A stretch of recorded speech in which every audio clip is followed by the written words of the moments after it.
Okay. Hey, everybody. Hi, can you see me? I am online.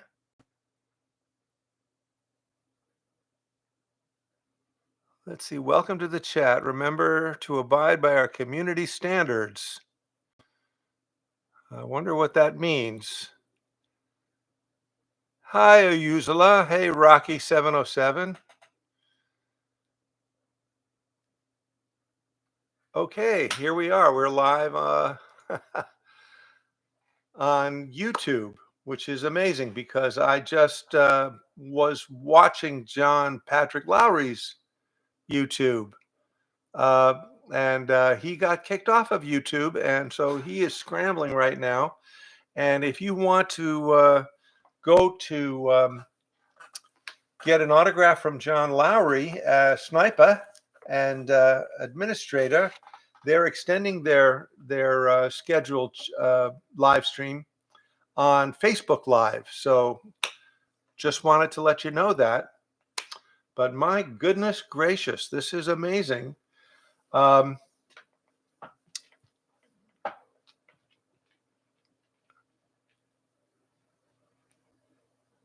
Escapee.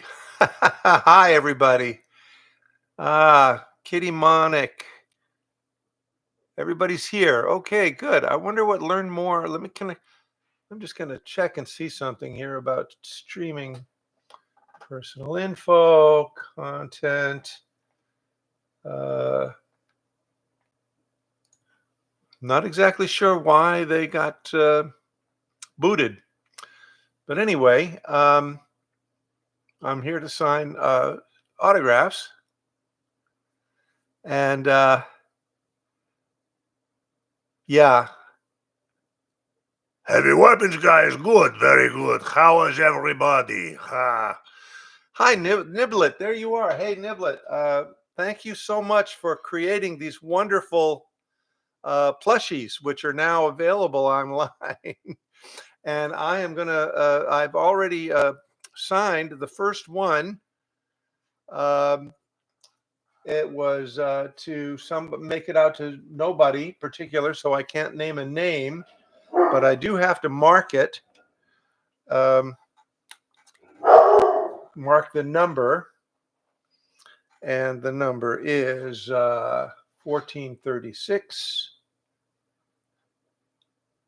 I'm going to put that on his bottom.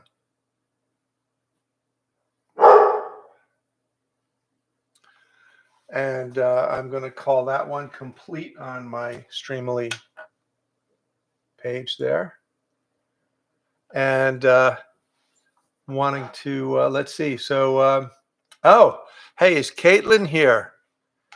Caitlin and Snowflake, they got an autograph coming for one of my new prints. This is Out for a Pint.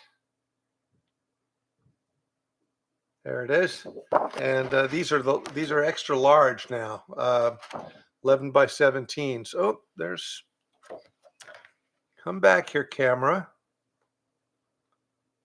Follow me, not them.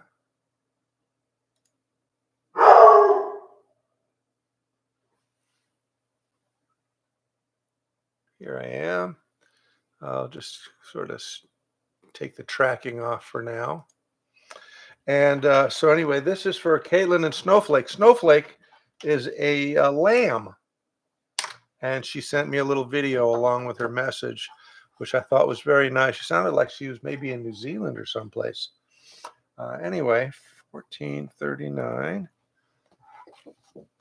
And she says, could Heavy and Demoman write a friendly message to me and my lamb Snowflake? Heavy is Snowflake's favorite character, and I like Demoman. Well, that's nice to know. So I'm going to go, Snowflake.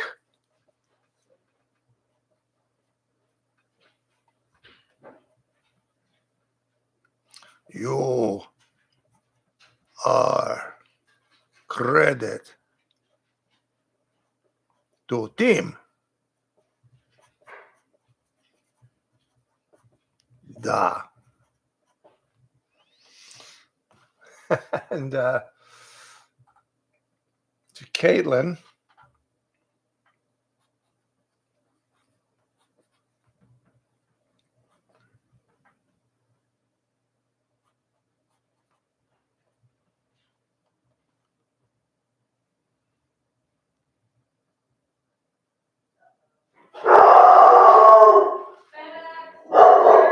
Hey, yes. Guess what? My dogs. Yes, honey, I'm online right now. I know, that's dog food coming. We subscribe to the Farmer's Dog, and guess what? They just brought food for our dog Bo and Corky.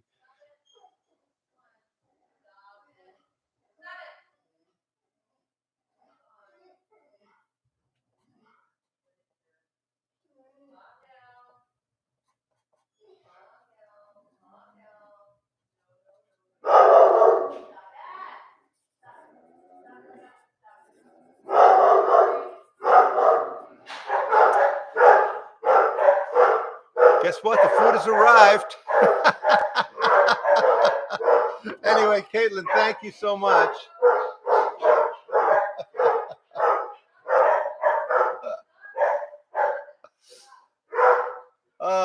The delivery people love us.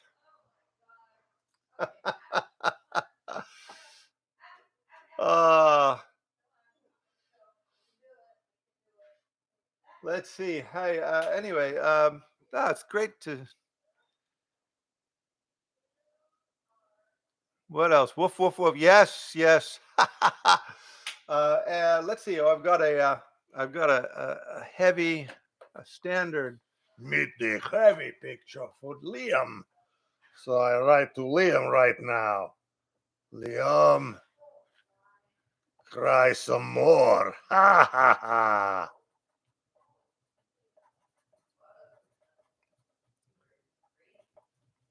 That is number 1445. I got to tell you, everybody, I am blown away by the response to our work in Search for Sandwich. By the way, we do have a winner, and we did shoot the video, and I will announce who the winner is on this live stream. We've contacted her, and her name is Allison. She wrote a really funny script, and I can't wait to see what John, our director, John Patrick Lowry, is going to do with it. We actually shot it here in my backyard, so the woods that you see are out here where I live in the land of Twin Peaks.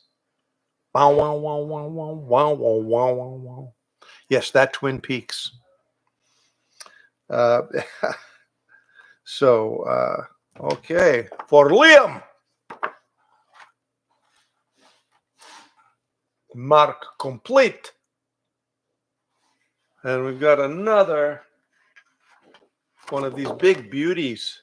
This just came today. So I'm glad I could sign these. These are new.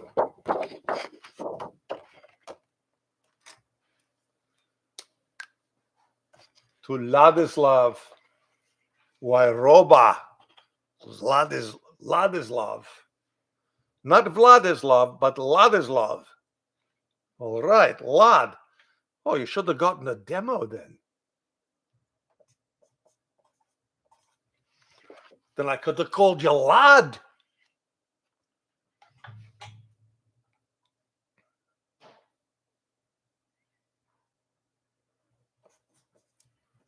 To Ladislav.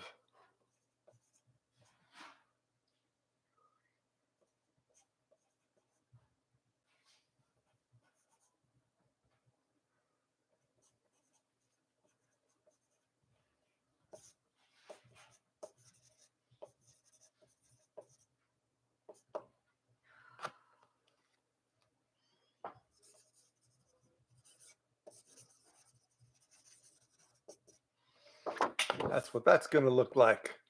These are fun. This is nice. Is you got a lot of nice yellow space to sign things in. I'm really proud of these. The only thing is I don't think that the plushies are going to fit in the envelope I send these back to Streamily in. Yes, I know. I'm waiting for I'm waiting for the heavy plushie or the demo plushie. That's wonderful. Thanks, Niblet. I appreciate it. Yeah, these are really adorable. I get a lot of great response when people come over and they see this big box of heavy plushies. That's the second stuffed animal that I've become. Stuffed animal. I'm not an animal, but I was also Bravo Fox way back in the 1890s, in the 1980s. And I played a large fox on a TV show called Zoobilee Zoo. Uh, and I was made into a soft plush character. All of us Zoobles were. There were 5 Zoobles, very similar to Team Fortress 2, except not as violent, obviously. Let's see. No, King Pig, you didn't miss anything too important. Just working away here at the orders for the autographs that I've gotten, and I hope to get some more. Plus, to let you know, there's more fun things coming down the line. I got to tell you, we were at a panel at Emerald City Comic Con here in Seattle just last weekend, and we had a blast. Also, we did a Meet the Mercs event with all of the cosplayers who for Team Fortress 2 who live in this Pacific Northwest area, people who've actually traveled to come to it. And there's video of that online. I think we posted some video. We got some wonderful gifts from them. There's a whole now movement to do a Save TF2. So if you hashtag Save TF2, that's a new hashtag that's going to start circulating on the internet, hopefully on X and Facebook and YouTube. And I'm now on TikTok as well as Instagram. Anyway, let's see. We've got a heavy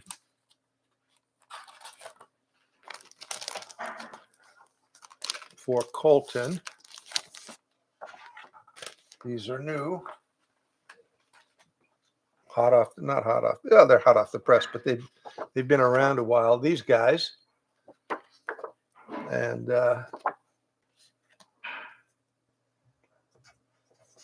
1434. Colton, are you here? Show me if you're here. I don't know your handle or anything. Colton Wilson. Colton Wilson. You make heavy proud.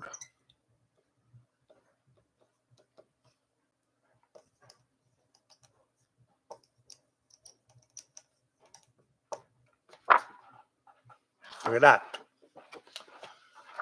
So. Look at my knee and my leg.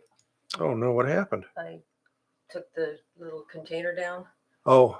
And then it fell on me. So I've got a big. Oh Lord. Here. We sustained an injury during the delivery, everybody. Well, it wasn't. Safety F2 might not have worked the first time, but yeah, no, we have more fans now than we did years ago when the game was being marketed. So there's been a groundswell, very much like the way the fans saved Star Trek. The original Star Trek series was canceled, and there was such an outcry that they brought it back for 6 more seasons. And then when it left the air, they already had in the pipeline Next Generation, Voyager, Deep Space Nine, etc., plus the movies. And, as a voice actor, I was very lucky to have worked on all of the TV series beyond the original Star Trek series. I started working on Next Generation, Voyager, and Deep Space Nine, so I know how to play Dabo. I can speak Ferengi. I know the laws of acquisition, etc.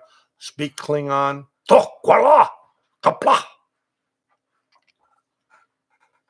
Okay, that's.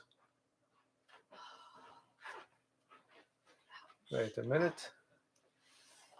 That was, what number was that for Ladislav? That was, oh, there's another Ladislav. No, not Vladislav, but a Ladislav. So this is to 1437. Let's see.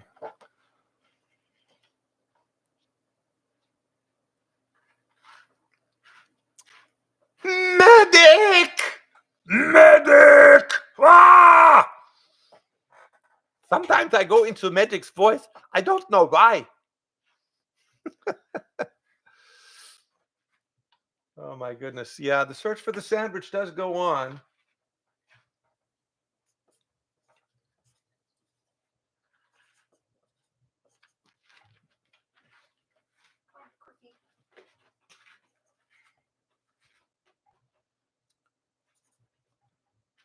Ladislav Skvor.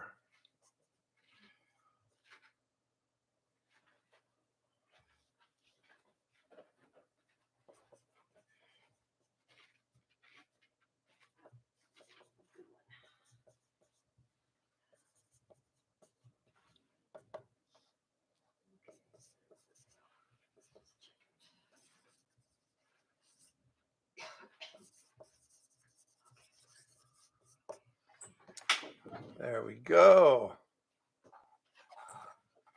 Oh my goodness, got to sort these all out before I get them. Pixel Splash. Hey Gary, I ordered a signed heavy plushie that was out, but I've got. Let's see if it comes up in my list here. I do. I know I have a couple of orders here. Are you Spencer? Let's see. Let's see who else ordered a plushie here. Perry Page.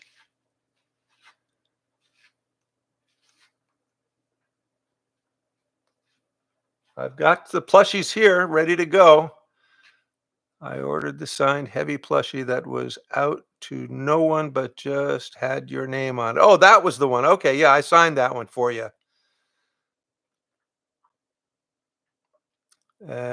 Would it be all right for you to also write Pixel on the bullet belt on the back? Let me see if I can do that then. Oh, look at that. The belt is a separate piece. Nice going, Niblet. I see. What was it? Pixel. I can write Pixel on the back.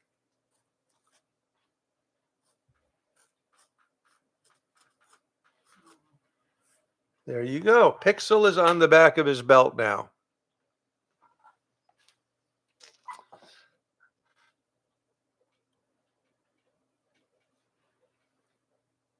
Okay. You're from California, not New Zealand. Okay. That's all right, Caitlin. California, I lived in LA for many years, loved it. And I didn't see many sheep there. Okay, we have another out for a pint. That is number 1441. By the way, if you can stop by to John and Ellen's live stream, they're on Facebook instead of, for some reason, YouTube kicked them off. So go by and say hi. I know they're going an extra hour because of this of the YouTube snafu. So far, I'm not kicked off of YouTube, so I must not have said anything that violated anything. Rafael Ramos.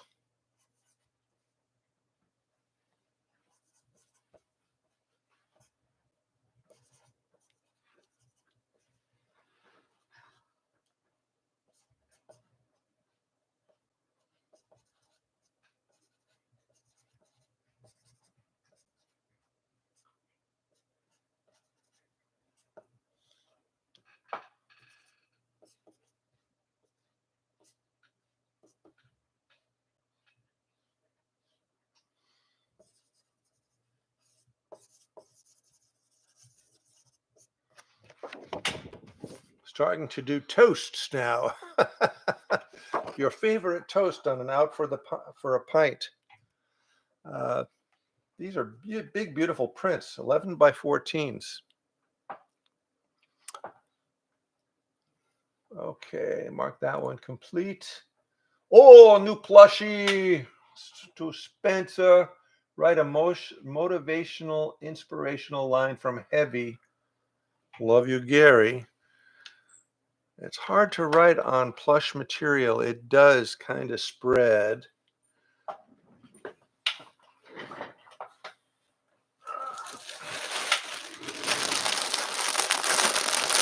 Still in the wrapper.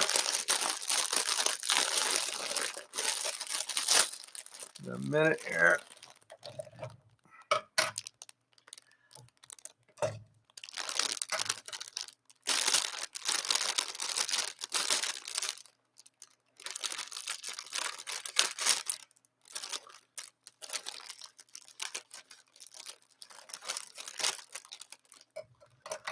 Okay. You're watching me figure out how to open and sign a plushie.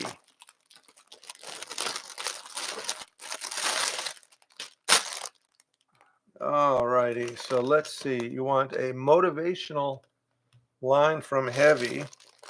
I'm going to have to write on the back of his head.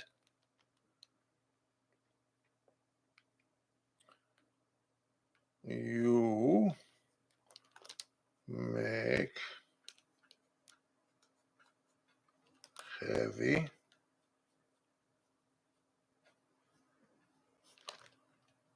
proud.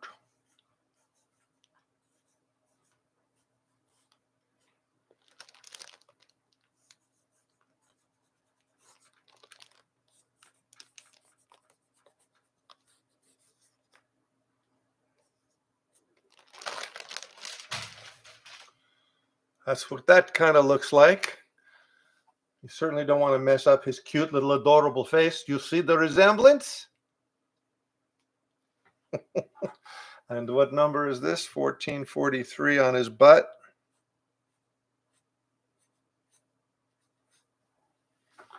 So I have to number these so they know who they're going to. All right. Thank you, Spencer.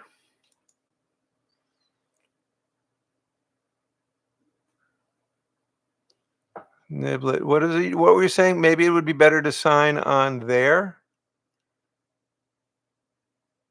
On where? Oh, now I've got a Demoman finally.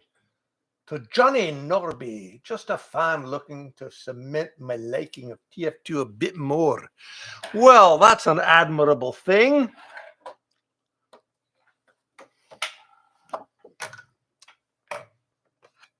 From your favorite one-eyed Cyclops, that's for sure.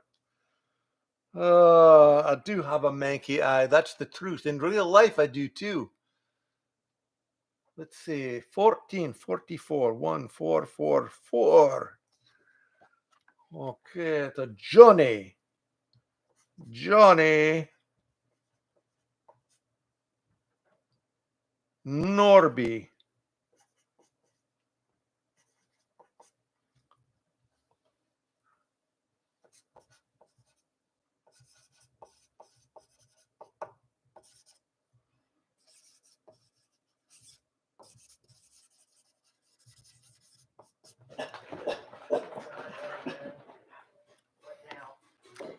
The dogs hear something, that's for sure. Thank you, Johnny. Oh, and you want me to complete this with video. I will have to do that in a bit. So that's, you paid extra for a personalized video.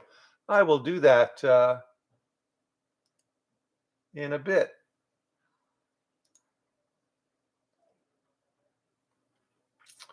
So let me continue on with, oh, I've got another Heavy plushie here. Ah!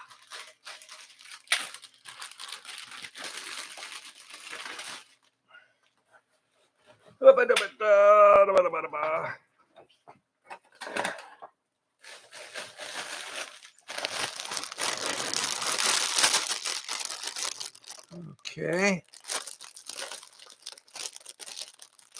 If these were Ziploc bags, I could put them back after I sign them. But I know the kind of bag you have because I have one of those packaging machines too. They kind of heat seal. We used to have a manufacturing business ourselves, believe it or not. Way back in the 90s, I had my friend and partner, Caleb Chung, who invented the Furby, helped me invent an aromatherapy device called the Ultrascent. And we marketed that for a while until Procter & Gamble bought our patent and it came out as Scent Stories, promoted by Shania Twain. But that was another episode in my life here. So let's see. Heavy plushie to Perry Page.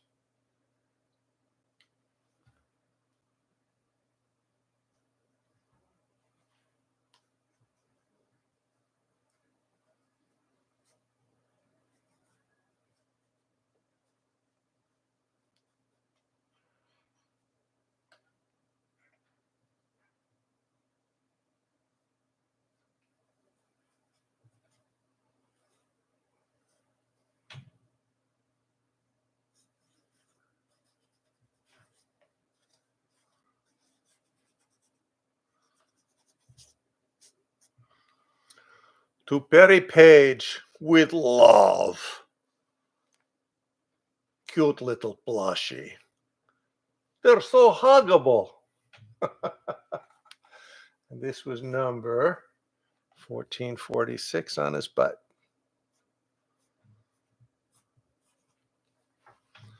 And that's how we do it. I'm getting the hang of this.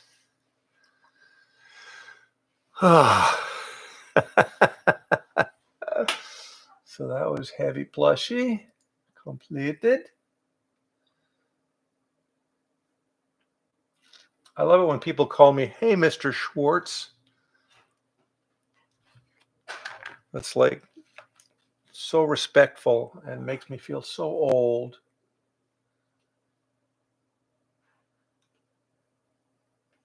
Let's see, that's to Ben, and you want out for a pint?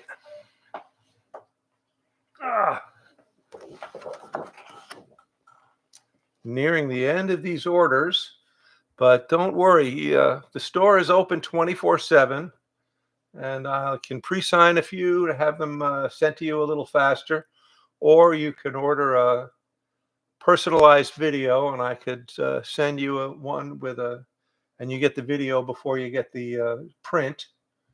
So this is 1447.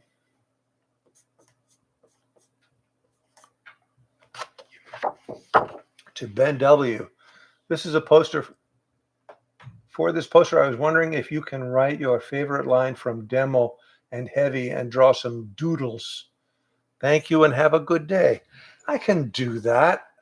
My two favorite lines from the one from Demoman is, oh, they're going to have to glue you back together in hell. And then the other line is, cry some more. That's my favorite line for Heavy. So Ben W.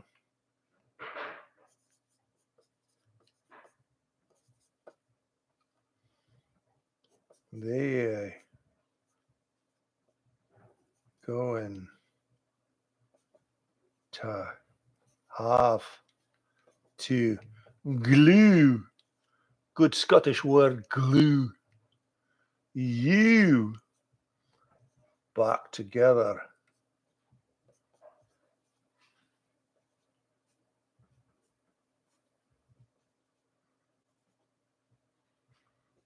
In hell.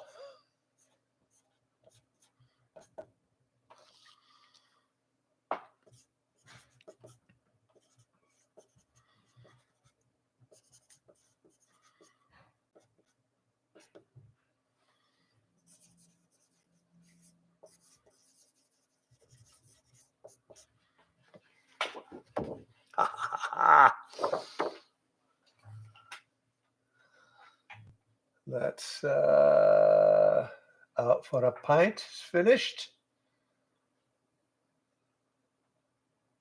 You're doing good, lad. This is my second print from you. I'm super excited. And this is Alu. And you want one of the original Demoman prints. That was the first print I got as a Demoman. Where is he? There's a drawer here of my stuff.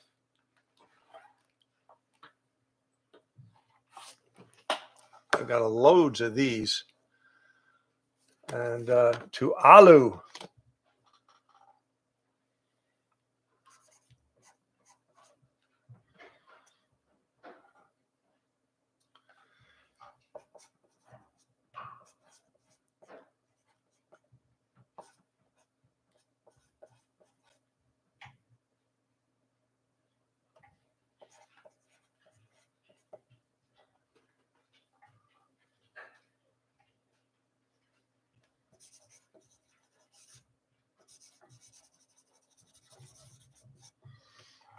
And that's number 1448.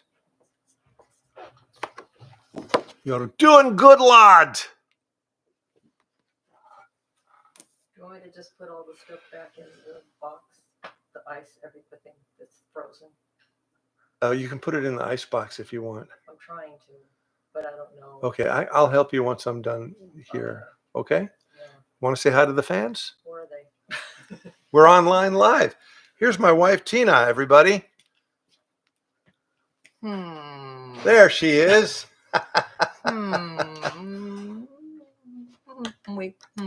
Oh, okay, good. We're in love, okay? Watermelon Man says hi, Tina.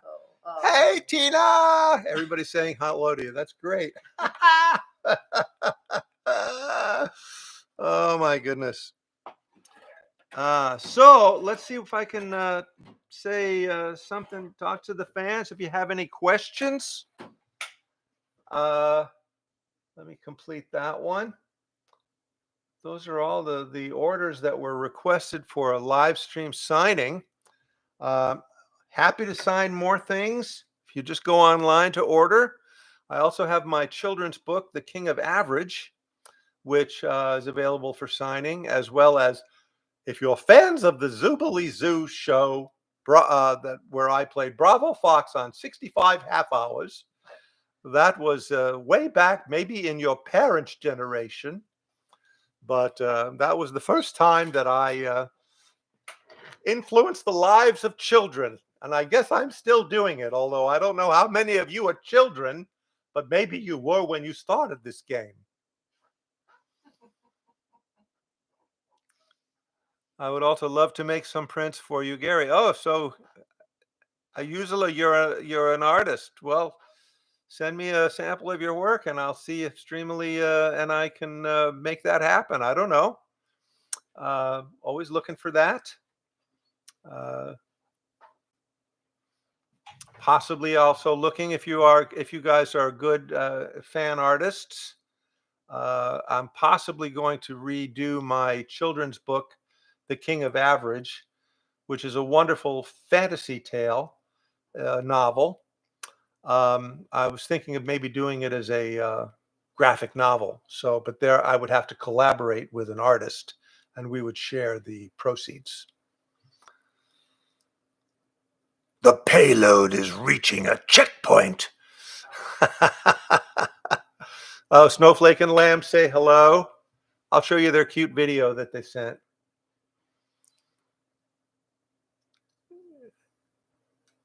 Tina is spy? No, Tina is not spy. Tina is from same country as me. Da.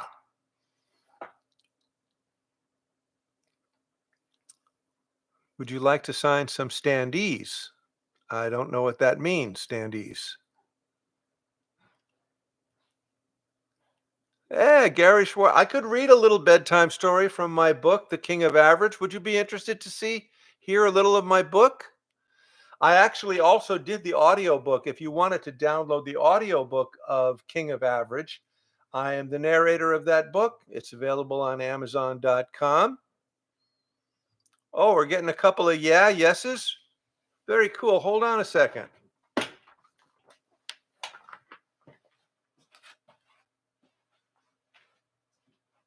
Where is my book?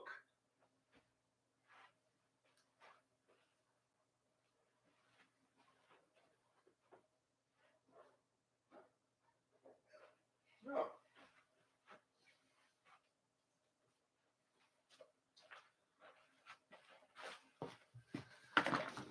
Or I could pull it up online and just read it from the screen. But here's an early version of my book. See, here's a map. It's very much like Lord of the Rings. It's a journey that you go on. And I won't give you the opening because it sets up that he's an unloved little boy, which unfortunately several of us were, but that only allows you to become a very interesting person in your later life. But anyway, James is a little boy who feels he's 11 years old, and he feels a little bad about himself until he has this fantastic idea. So this is called The Great Idea. It's chapter 2 in the book.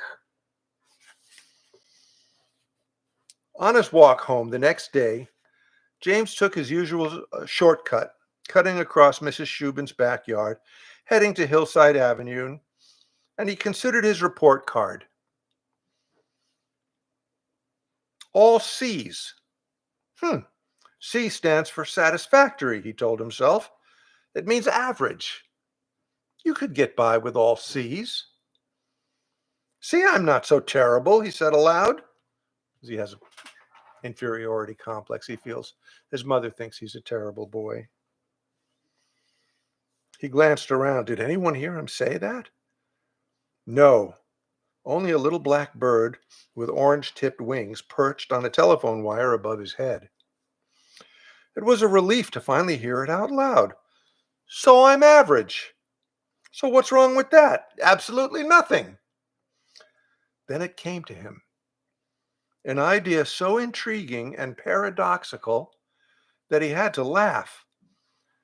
What if I was the most average person who ever lived? What if I was more average than anybody else? Well, he was very pleased with himself for coming up with such a wonderful idea. It made him smile as he walked. The more he thought about it, the better he felt. All C's, yeah. That's average intelligence. Physically, he was average too. When he stood in line at school in order of height, he was always in the middle.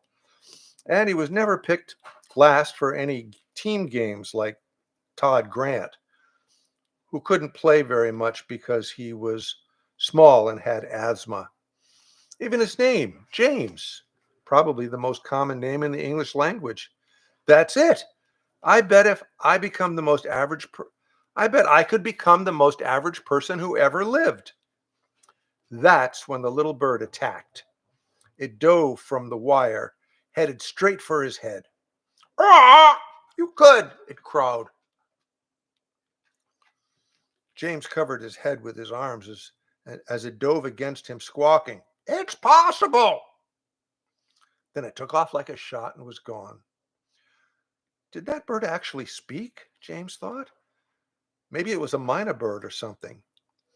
He started back for home, but stopped when he spied another strange thing, a gray goat wearing wire-rimmed spectacles and a green tweed vest, standing in Mrs. Shubin's garden, calmly grazing on some pansies. A real live goat. Bah!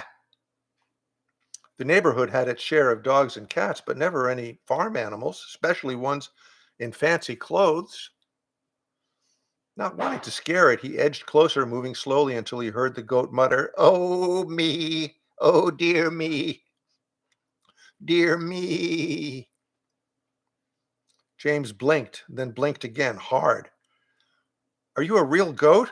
Or someone dressed as a goat?"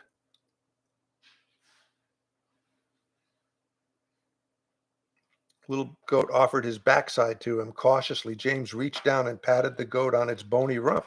You're a real goat, all right. Go ahead, kick me. The goat shook its head, pansy petals flying from his mouth. It's all my fault. We're doomed. Doomed. Bah. It nudged its rump against James's leg. Go on, I can take it. What are you talking about? What's your fault? And how can a goat talk anyway? James scanned the yard. Is someone hiding somewhere doing your voice? Are you a ventriloquist or something? Is this some kind of joke? Hey, who's doing this? The goat looked directly at him. My, suspicious, aren't we? James rubbed his eyes. This can't be real. Oh, but it is, James. It is real, the goat assured him. James couldn't speak. Oh dear, what a fool I am. I am so sorry, so thoughtless of me. Let me introduce myself. I am Mayor Culpa. Mayor Culpa? Mayor of what? James asked, finding his voice at last. It's an honorary title, said the goat. I am the royal mascot of Average. And you, James, are an average boy, am I right? How do you know my name? James stammered, more than a little discombobulated. A little bird told me. Ha ha, very funny. I'm on TV, right? Right? He looked around for a hidden camera. That's it, isn't it? Enough, no more questions. Follow me. The goat took off. James stayed rooted to the spot. Come along. You're really talking. I can't believe it. Believe it, said the goat as it headed toward the well-worn path by the lilac bushes behind the Shubin's house that led to Hillside Avenue. What was a talking goat wearing clothes and spectacles doing in Mrs. Shubin's backyard? Maybe there was a circus or carnival in town, James wondered.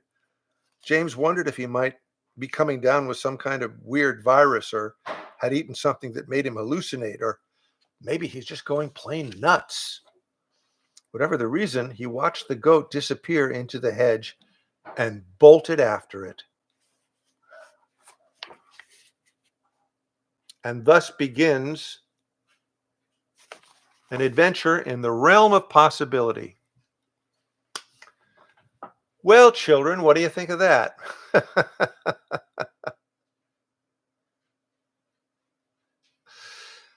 Let's see.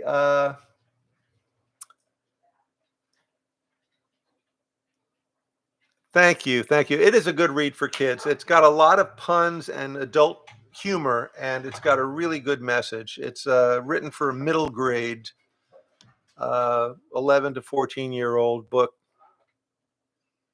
Thank you so much. Thank you. Thank you. Yes, that's one to read to Snowflake.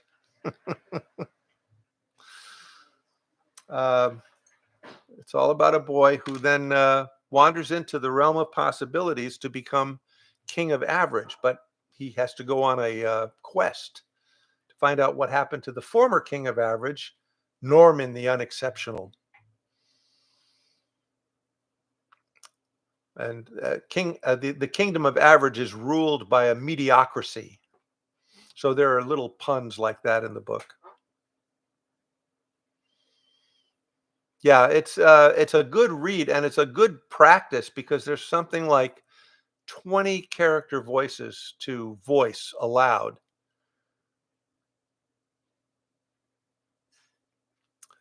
This is something that happened to me when I was 11. I was told how terrible I was by my mom, and I resisted that idea and said, "Well, I'm not awful."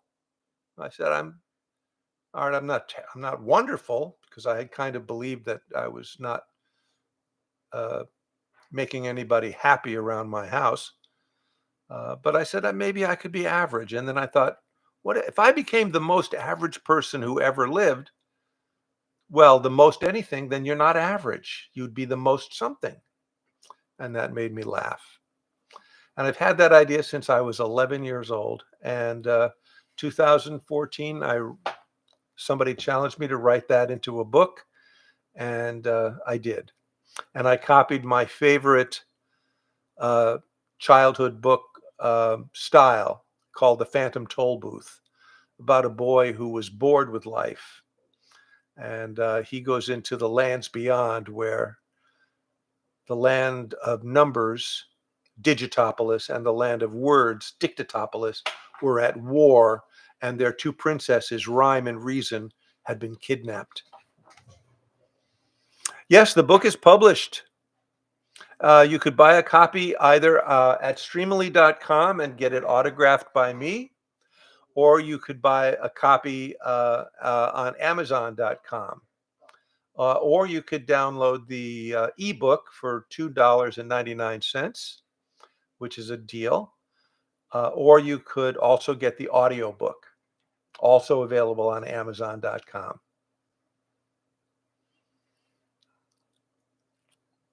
Oh, thanks.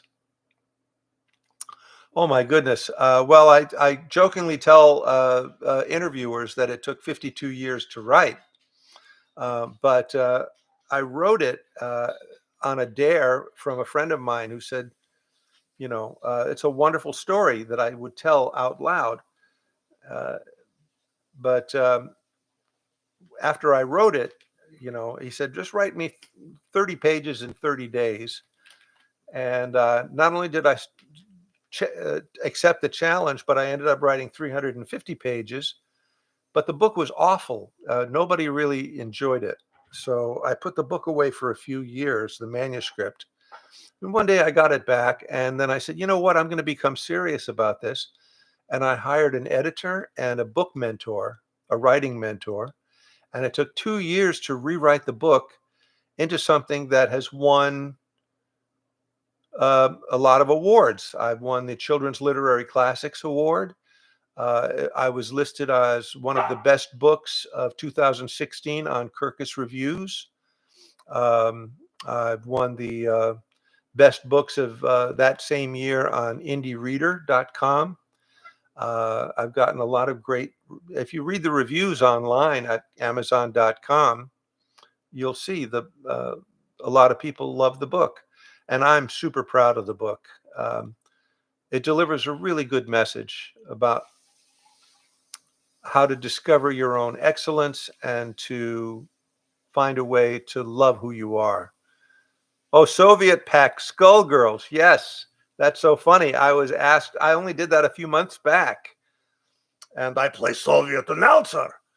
And they said they wanted a voice, Russian voice, Soviet announcer. But they said, don't make it like the heavy. So I started doing, voice of a Soviet announcer like this.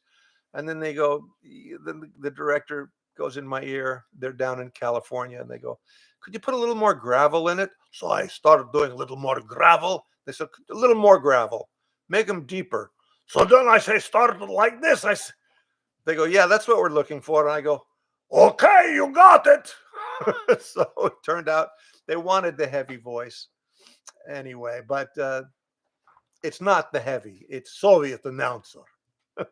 Completely different.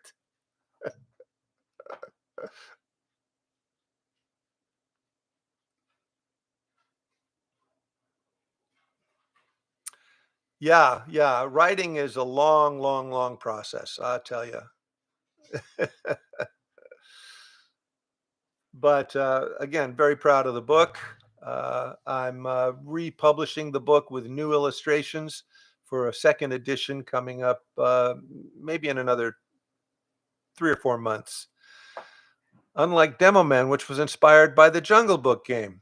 Oh, that was the first time that I used a Scottish accent. That was a fun one. Yeah, that was one of the very first audiobook or video games. Let's see. Do I have that one here?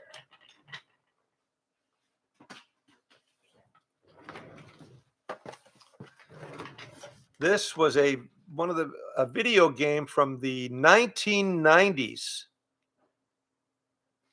The Jungle Book. And this was a puzzle-solving action-adventure game based on the Disney movie. And they wanted a Colonel Ilguam which is Mowgli spelled backwards. And the character breakdown said he has the wit of John Candy, the wisdom of a Gandhi, and the bravery of a Sean Connery. So I went in there and I said, well, I see what you wrote down in the character breakdown. I said, I have all of those three things, but I have the wit of a Gandhi, the the wisdom of Sean Connery, et cetera, et cetera. And they all laughed. And anyway, I got the job. And that was a fun shoot. I got to work with a live chimp, tiger cubs, and we got to work around but never touch an actual live orangutan. There was a sign next to the orangutan that said, I have a 12-foot reach and can rip your face off.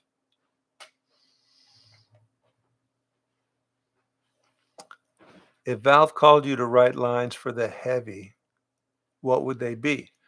You know, Valve's imagination with this game is amazing, and I would say anything they wrote for me. And those writers were terrific. They created such iconic characters for all of us. I could improvise as heavy, but they would have to tell me the situation and write the scene for me. Maybe I would contribute a little bit, but I'm just an actor. Yeah, that dog barking in the background, that is my dog, Bo.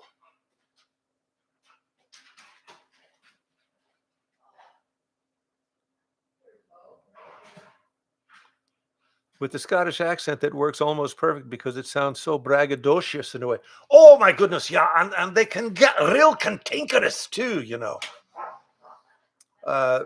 Think of Mike Myers and Fat Bastard.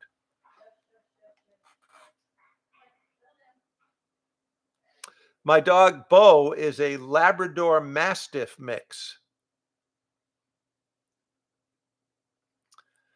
You know, do I prefer voice acting or acting in front of an audience? I love both.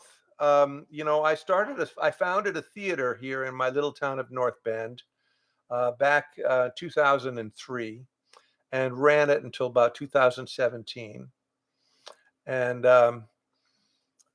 produced and directed and acted in over 200 productions. I was part of a comedy team called Schwartz and Chung. If you look online, you'll see lots of video of me. Or if you go to my website, gary-schwartz.com, you can see video selections of not only me as the heavy, but I did the Super Mario Brothers, 65 episodes of Zoobilee Zoo, a show called You and Me Kid for the Disney Channel. That was a children's show. Love working for kids. Oh, thanks, Niblet's mom. I wonder if your mom remembers Zoobilee Zoo.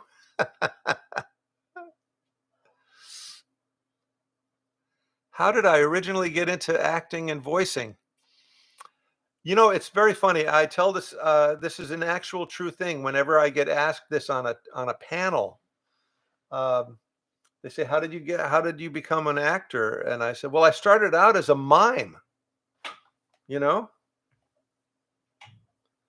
and back in the 1960s."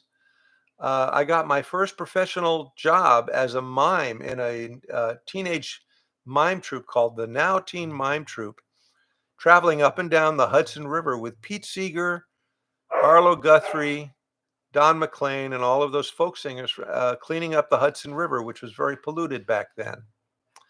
And we were hired to entertain the crowds whenever they would do a folk festival. That was my first job. I was 13 years old. I've always wanted to be an actor, though, and so when I moved to LA as a mime, I started getting work and decided then I would start studying improvisation. And I met my partner in a mime class. I was lucky enough to bump into Viola Spolin, the woman who invented improvisation in America. She became my teacher, my dear friend and mentor, and I teach her work around the world. now. I'm a improv teacher, and I've gone all over the world teaching her method of improvisation. And I was lucky enough to get work as an actor because from 13 to the time I was 26, I was a mime. After 13 years of not talking, I was literally bored with it, and ended up getting fired from jobs because I wanted to talk. So I started to become this very mouthy mime. I was working as a mime on the Queen Mary in Long Beach, California. And we were just supposed to pull ropes and entertain the non-English speaking crowds. But the tour guide would have a microphone and he would go, "You're now on the bow of the ship. This part of the ship was kept off limits to all of Queen Mary's passengers." And they were so bored with their job. So what did I do? I took the microphone and I started doing my Jimmy Stewart impression. Many of you probably don't even know who Jimmy Stewart is.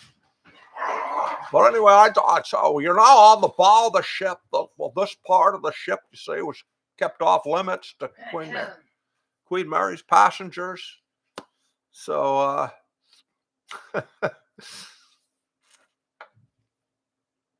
let's see.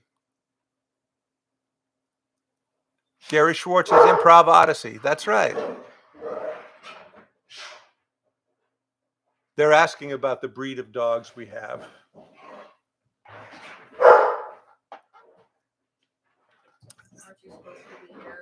Do you have a favorite vegetable? Or am I more of a fruit person? I've never been asked that.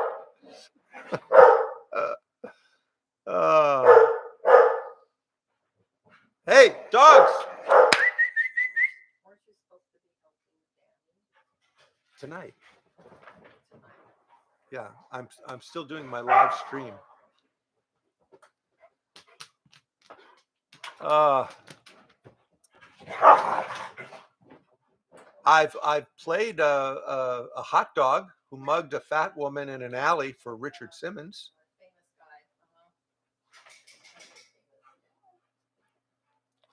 Oh, the pictures behind me? You want to ask about those? Well, let's see. The one right behind me over here, that's my wife, Tina. I met her. She was a belly dancer when I met her. And she danced a belly dance at my my teacher's party, Viola Spolin's birthday party. And I was catering that party for Viola, and we met. And we've been married 37 years now. Let's see, what else is behind me there that you see? Well, there's a picture of Viola Spolin right there. And this is a mural of by Viola Spolin's husband. He was a collagist. And then the one right directly above my head, that's me in a cowboy outfit when I was about 9 years old. Let me scoot under that then. Little kid. Let's see. I always had a question. Do you manage to have different accents, whether it's Scottish or Russian? Greetings from Mexico. Hey, Itzel. I taught improv in Mexico City. I had a wonderful time in Mexico. I loved Mexico. We went to the zoo, to the park there. It's a spectacular city. No, there's a lot of different Russian accents. Mine's kind of a generic Russian accent. I worked on a movie called The Russia House with a bunch of real Russian actors, and they all complimented me on the fact that my accent sounded authentic. The Scottish accent is just, I couldn't do a Scottish accent until I actually went to Scotland. And when I first got to Scotland, I could literally not understand a thing they said. It took me about a week, no, maybe a few days, for my ear to get used to the way they spoke. But that's when I picked up the cadence and the rhythm that was very different than Irish, which was the only other accent I could do at the time. But when you go to a country and you can pick up their accent if you have an ear for it. Of all of the countries I visited, which would you say? I visited so many countries. I've had so many wonderful experiences. It's impossible to say. I've been to Chile, um, New Zealand, Australia, Greece. Um, we went to Easter Island and we saw the moai. Um, where else? Every place I've been has been gorgeous and fantastic.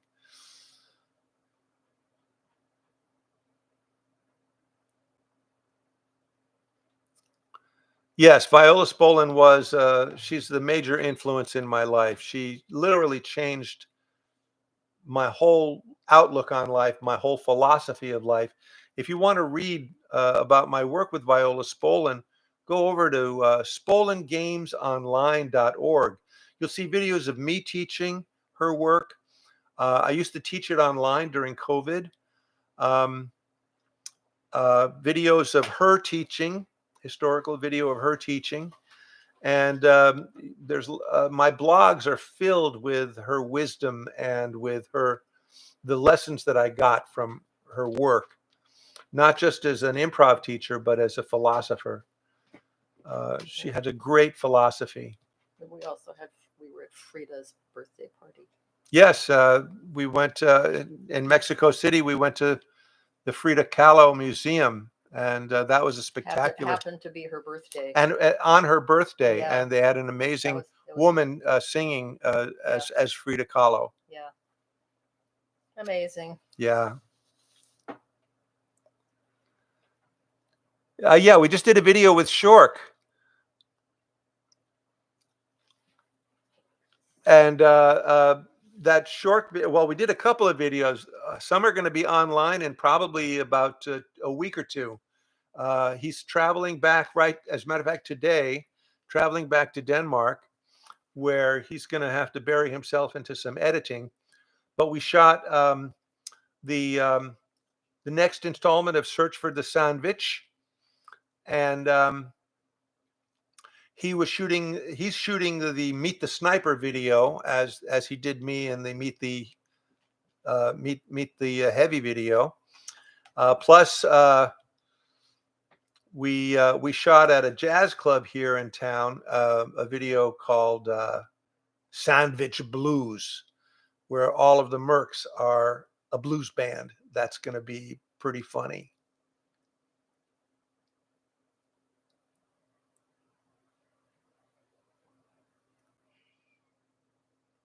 Yes, a new Sandwich Saga coming. As a matter of fact, John Lowry is editing it as we speak, and we'll be doing several more search for the Sandwich videos this year. So the search is not over.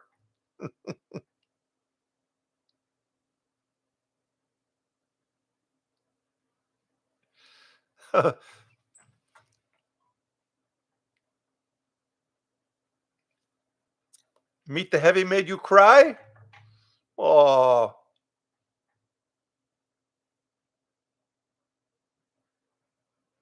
Sandwich, nom nom nom nom nom.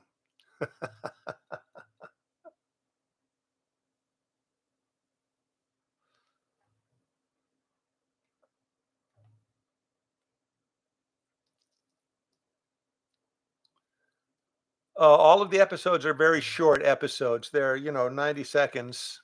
They're not very long, but they do advance the plot. And the battle of the breads continues. We're still battling that evil crust with agents from Lunchmeat. Okay, well, thank you very much. Okay.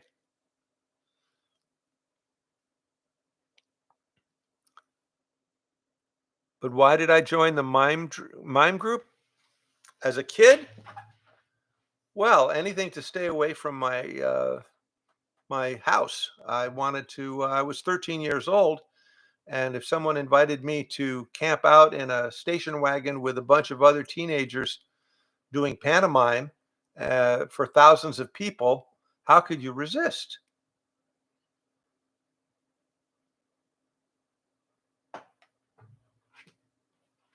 Oh, I'd like to listen to jazz, uh, folk music, pop music, anything that I can follow along the lyrics with. It's it's hard. I'm not a hip hop or rapper fan much. That's just my generation, probably.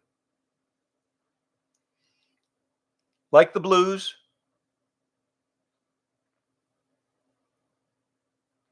3,000 plus hours of Team Fortress. Mazel tov.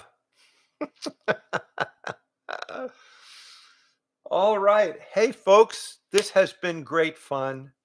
I'm probably going to do another live stream once those videos start hitting the internet. And stuff is for sale.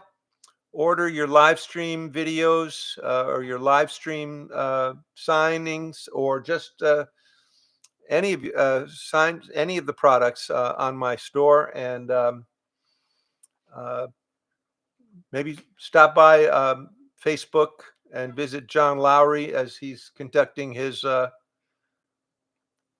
failed live stream with YouTube. I'm not sure why I didn't get kicked off, but I didn't, and this has been great fun.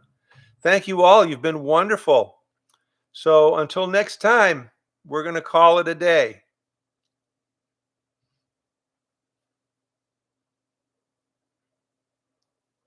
Yes, cheese Danish, one of my faves. All right, everybody. Talk to you later. Signing off from Heavy and the Demoman. Go back to whatever you're doing. Do it.